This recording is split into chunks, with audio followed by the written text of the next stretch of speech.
बरिमाखा दख'रा एबसुआबो बर'नि दामजु आरो बैसागु मोसानाय मावबादा बेखेवदों। बाक्सा जिल्ला दुलाराय बर' फरायसा आफादनि बेन्दोङाव थानाय बरिमाखा दख'रा दुलाराय बर' फरायसा आफादा गौथुमनि मावखुलियाव गुबुन गुबुन दख'राफोर बादिनो मिरु दुलाराय बर' फरायसा आफादनि बिथोन बायदि 23 मार्चनिफ्राय 10 एप्रिलसिम 19 साननि हाबाफारिजों बड'फा गेजेर थियारि सोलायनाय मावथांखिनि लोब्बाजों बर'नि दामजु दामनाय आरो बैसागु मोसानाय मावबादा बेखेवदों। बे मावबादाखौ बेखेवनानै होयो बाक्सा जिल्ला दुलाराय बर' फरायसा आफादनि हारिमु नेहाथारि कमल स्वर्गियारिया। बे हारिमु मावबादायाव बर'नि बैसागु मोसानाय आरो बर'नि दामजु खाम सिफुं सेरजाखौ फोरोंनाय जागोन होननानै फोरमायो बरिमाखा दख'रा दुलाराय बर' फरायसा आफादनि आफादगिरि सरित बर'आ। बे मावबादानि मोसानाय आयदाखौ अनेस मोसाहारि आरो खाम दामनायखौ Kokrajhar music and fine arts कलेजनि फोरोंगिरि धीरेन रामसियारिया फोरोंथाय होनाय जागोन होननानैबो फोरमायबावो दख'रा आफादनि आफादगिरि सरित बर' बिथाङा। गिबियावनो आं बरिमाखा दख'रा दुलाराय बर' फरायसा आफादनि जानानै नैबे समाव खौरां बिजोंनिसिम रोजा रोजा साबायखर बावबाय। जों बरिमाखा दख'रा दुलाराय बर' फरायसा आफादा बड'फा गेजेर थियारि सोलायनाय मावथांखि बेजों लोब्बा लाखिनानै दिनै 2023 मायथाइनि जा 23 मार्च दिनैनिफ्राय जागायनानै जों एप्रिल दाननि 10 खालारसिम जोङो हारिमु मावबादा लादों। बेहाय जों गुबैयै मोननै आयदाखौ लाफानाय जादों। बेहाय बर'नि जि दोरोङारि दामजु खाम आरो मोनसेया जाहैबाय बर'नि बैसागु मोसानाय। बे मोननै आयदाखौ लानानै जों नैबे मावबादाखौ खुंफुंनाय जादों।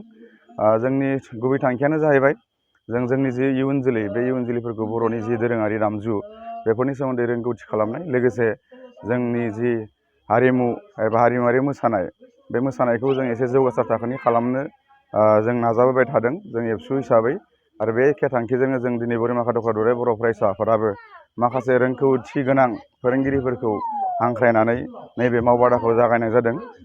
बेहाय जोंनाव दङ मोसानायाव एबा खाम दामनायाव जोंहा थागोन Kokrajhar music and fine arts कलेजनि इन्सट्राक्टर बिथां धीरेन रामसियारि बिथां, आरो बेजोंनो लोगोसे थागोन जोंनि ओनसोलनि सासे आखा फाखा मोसानाय फोरोंगिरि बिथां अनेस मोसाहारि बिथांमोन।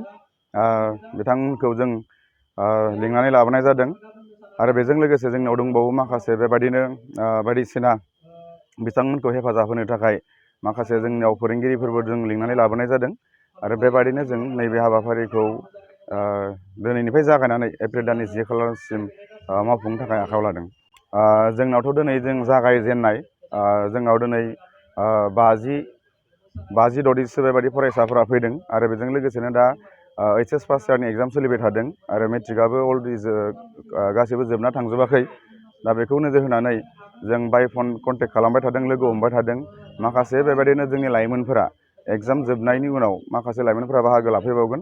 लाइमोनल' नङा, जोंनाव दिनै जों नुनो मोन्दों माखासे बैसो जानाय बेबायदिनो आइजो आरो माबाफोराबो हौवा सुबुंफोराबो खाम दामनायावबो बाहागो लानो होननानै नैबेसिम फैदों। आरो दख'ना जि जोम गाननो मोजां मोनग्रा बर' हौवा हिन्जावफोरनि थाखाय मोनसे जोबोरैनो गोजोनथाव खौरां।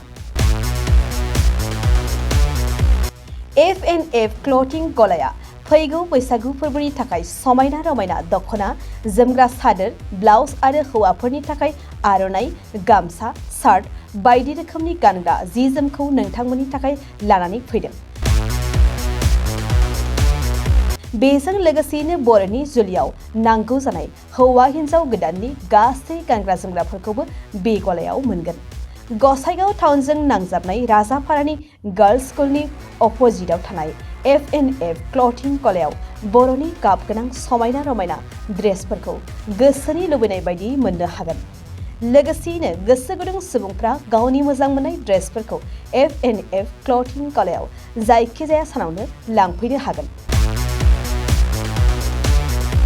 नोंथांमोना F&F क्लथिं गलायाव जि जोम, आर'नाइ आरो गानग्रा ड्रेसफोरखौ लांफैनोब्ला नैबे मबाइल नम्बर 8472858324 आव थोंजों खौरां लाहरनो हागोन।